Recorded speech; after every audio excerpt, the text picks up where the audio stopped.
Physical refining செய்யப்பட்ட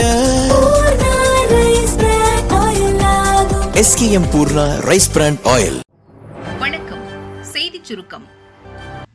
இதற்கு முன்பு எந்த பிரதமரும் போகாத இடம், மோடி செய்த தரமான செயல். பிரதமர் மோடி 3 நாள் பயணமாக இந்திய பெருங்கடலில் அமைந்துள்ள தீவு நாடான செஷல்ஸுக்கு சென்றுள்ளார். திங்கட்கிழமை நடக்கும் அந்த நாட்டின் 50வது தேசிய தின கொண்டாட்டத்தில் சிறப்பு விருந்தினராக மோடி பங்கேற்கிறார். இதற்கிடையே செஷல்ஸ் நாட்டின் மிக உயரிய விருதான கார்டியன் ஆஃப் தி ப்ளூ ஒரேசன் என்ற விருதை பிரதமர் மோடிக்கு அந்நாட்டு அதிபர் பேட்ரிக் வழங்கினார். சுற்றுச்சூழலை பாதுகாக்க மோடி காட்டி வரும் ஆர்வத்தை பாராட்டி இந்த விருது அவருக்கு வழங்கப்பட்டது.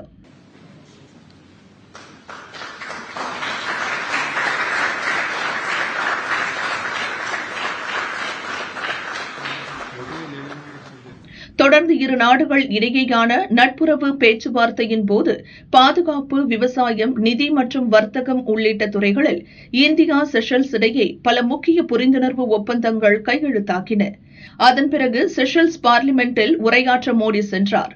அவர் பார்லிமெண்டில் நுழைந்ததும் அந்நாட்டு பிரதிநிதிகள் அனைவரும் எழுந்து நின்று மோடியை உற்சாகமாக வரவேற்றனர்.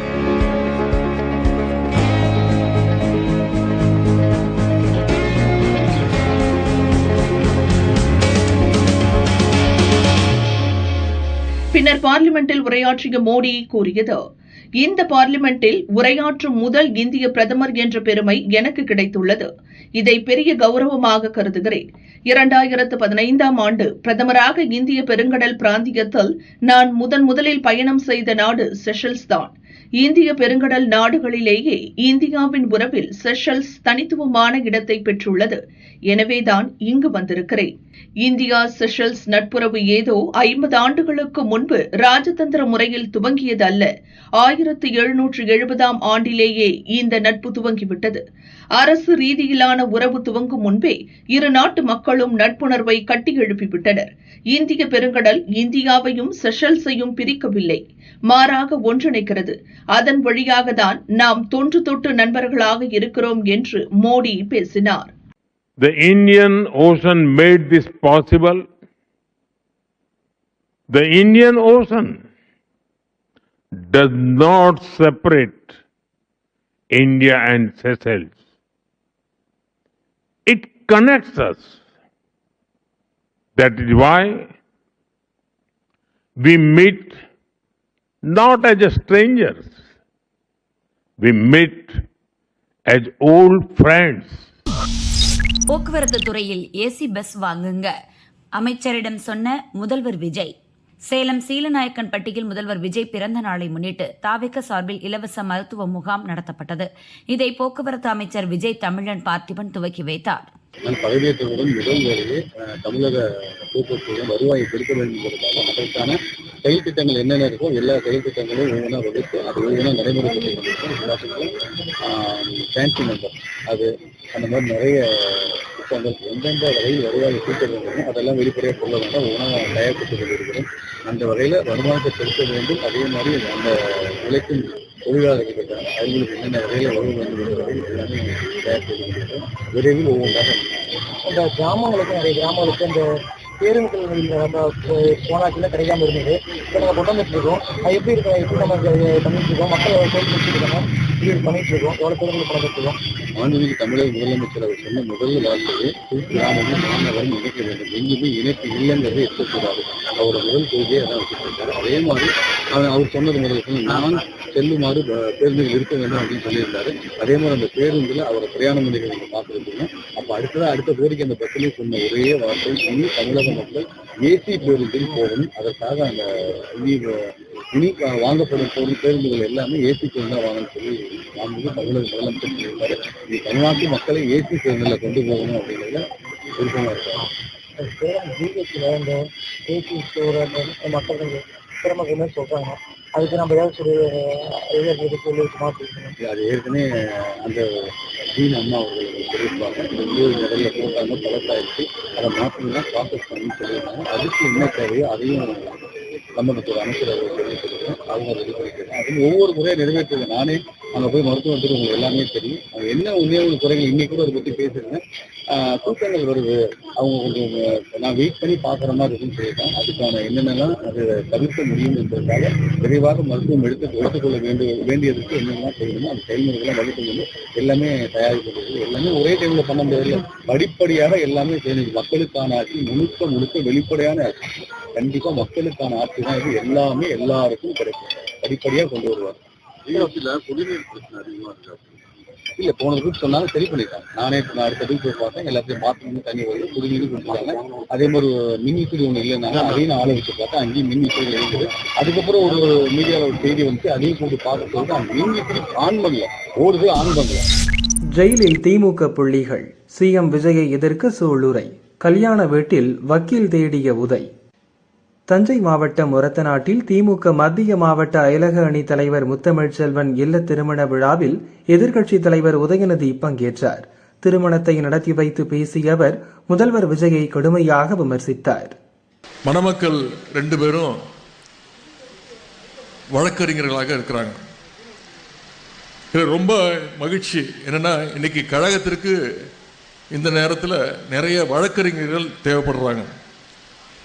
ஏன்னா உங்களுக்கு தெரியும், இன்னைக்கு அமைந்திருக்கக்கூடிய இந்த சோஃபா மாடல் ஆட்சியுடைய போலி பிம்பம் கடந்த 1 மாசத்துல அடித்து துவைக்கப்பட்டு நொறுங்கி கிடக்கின்றது. ஒவ்வொரு நாளும் இந்த ஆட்சியுடைய அவலங்கள்லாம் மக்கள் புரிஞ்சுக்கிட்டு இருக்கிறாங்க.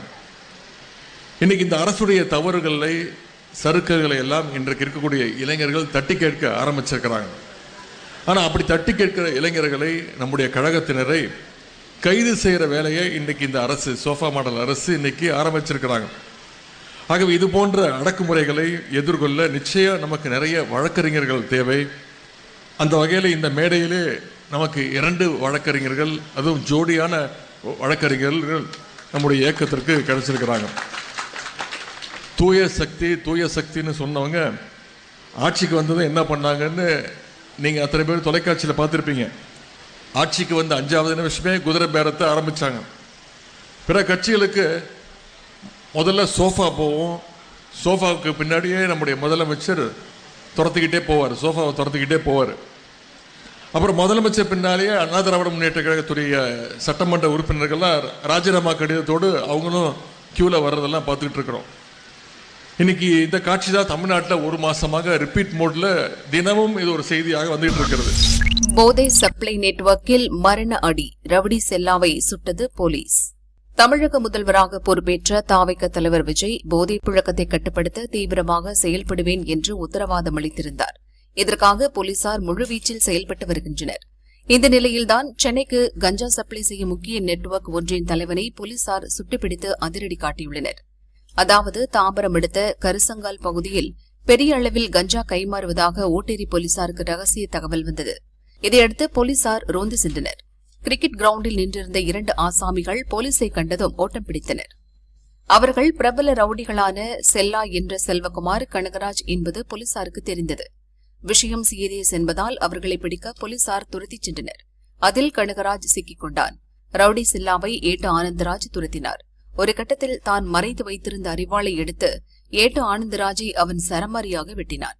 அதிர்ச்சி அடைந்த எஸ்ஐ சதீஷ்குமார் ரவுடி காலில் துப்பாக்கியால் சுட்டார். செல்வா சுருண்டு விழுந்தான். அவனை கைது செய்தனர். அவனையும் வெட்டப்பட்ட ஏட்டையும் சிகிச்சையில் சேர்த்தனர். சிகிச்சைக்கு பிறகு ரவுடி செல்லா மற்றும் கனகராஜிடம் போலீசார் தீவிர விசாரணை நடத்தினர். ரவுடிகள் பதுக்கி வைத்திருந்த 22 கிலோ கஞ்சாவையும் பறிமுதல் செய்தனர். இவர்களுக்கு கஞ்சா சப்ளை செய்தது யார், எங்கே விற்பனை செய்வதற்காக கொண்டு சென்றனர் என்பது தொடர்பாக விசாரணை நடக்கிறது. கைதான ரவுடி செல்லாவும் கனகராஜும் சாதாரண ரவுடிகள் அல்ல, A+ கேட்டகரி ரவுடிகள். கூலிப்படையாகவும் செயல்பட்டு வந்தனர். 2024 பிப்ரவரியில் நடந்த காட்டாங்குளத்தூர் வடக்கு ஒன்றிய திமுக செயலாளர் ஆறாமுதன் கொலை வழக்கில் இவர்கள்தான் முக்கிய குற்றவாளிகள். அதாவது, வண்டலூர் ஊராட்சி மன்ற தலைவியாக இருந்த முத்தமிழ்ச்செல்விக்கும் ஆறாமுதனுக்கும் இடையே அரசியல் போட்டி ஏற்பட்டது. அதில்தான் A+ ரவுடிகள் செல்லா, கனகராஜ் மூலம் ஆறாமுதனை எதிர்த்தரப்பு தீர்த்து கட்டியது. இதற்காக ரூபாய் 20 லட்சம் பேசிய செல்லா தலைமையிலான ரவுடிகள் சம்பவத்தன்று நாட்டு வெடிகுண்டுகள் வீசியும் அரிவாளால் வெட்டியும் திமுக ஒன்றிய செயலாளரை படுகொலை செய்தனர். வண்டலூர் ஓட்டேரி பகுதியில் அதிக பணம் புழங்கும் ரவுடிகளில் செல்லா முக்கியமானவன். கூலிக்கு சம்பவம் செய்வது மட்டுமின்றி கஞ்சா சப்ளை செய்யும் முக்கிய நெட்வொர்க்காகவும் செயல்பட்டு வந்தான். ஆந்திராவில் இருந்து கஞ்சாவை கடத்தி வந்து சென்னையில் உள்ள இளைஞரிடம் விற்பனை செய்வதை பிரதான தொழிலாக இவனது டீம் பார்த்து வந்தது. அது மட்டுமல்ல, செல்லாவும் அவனது தம்பி நரேஷும் நாட்டு வெடிகுண்டு தயாரிப்பதிலும் கில்லாடிகள். சென்னையில் உள்ள மற்ற ரவுடிகள் கூலிப்படையினருக்கு நாட்டு வெடிகுண்டு சப்ளையையும் செய்து வந்தனர். போலீசாரை தாக்குவதும் செல்லா டீமுக்கு புதிதல்ல. இதற்கு ஆந்திராவில் நடந்த ஒரு சம்பவம் உதாரணம். 2021ஆம் ஆண்டில் ஒருமுறை செல்லா தம்பி நரேஷ் தலைமையில் ஒரு டீம் வழக்கம் போல் கஞ்சா கடத்தி வருவதற்காக ஆந்திரா சென்றது. அந்த கும்பலை மதுரவாயல் போலீசார் மோப்பம் பிடித்து பின்தொடர்ந்து சென்றனர். தடா பகுதியில் ரவுடிகள் பதுங்கியிருந்த போது போலீசார் சுற்றி வளைத்தனர். போலீசார் சற்றும் எதிர்பார்க்காத நேரத்தில் நரேஷ் தலைமையிலான ரவுடிகள் சரமாரியாக நாட்டு வெடிகுண்டுகளை வீசி போலீசாரை நிலைகுலைய செய்தனர். இப்படி கொலை, கஞ்சா கடத்தல், நாட்டு வெடிகுண்டு தயாரிப்பில் கை தேர்ந்தது ரவுடி செல்லா டீம். செல்லாவை போலீசார் ஏற்கனவே தேடி வந்த நிலையில்தான் கஞ்சா பதுக்கிய சம்பவத்தில் இப்போது சுட்டு தூக்கியிருக்கின்றனர். யாருக்கும் நடக்கக்கூடாத கொடூரம். மதுரை சிறுமிக்கு நேர்ந்த அதிர்ச்சி. இரவு உறக்கத்தில் கடத்தி பயங்கரம். ராமநாதபுரம் MSK நகரில் வீட்டில் தூங்கிக் கொண்டிருந்த 5 வயது சிறுமியை கடத்தி கொடூரமான முறையில் கொன்று கிணற்றில் வீசிய சம்பவம் தமிழகத்தையே உலுக்கி போட்டுள்ளது. மதுரையைச் சேர்ந்தவர் பாலகணேஷ். இவரது மனைவி செல்வி, வயது 39. தம்பதிக்கு சாய் தீப்தி, சாரு நித்திகா என 2 மகள்கள். 5 வயதான குழந்தைகள் 2 பேரும் இரட்டையர்கள்.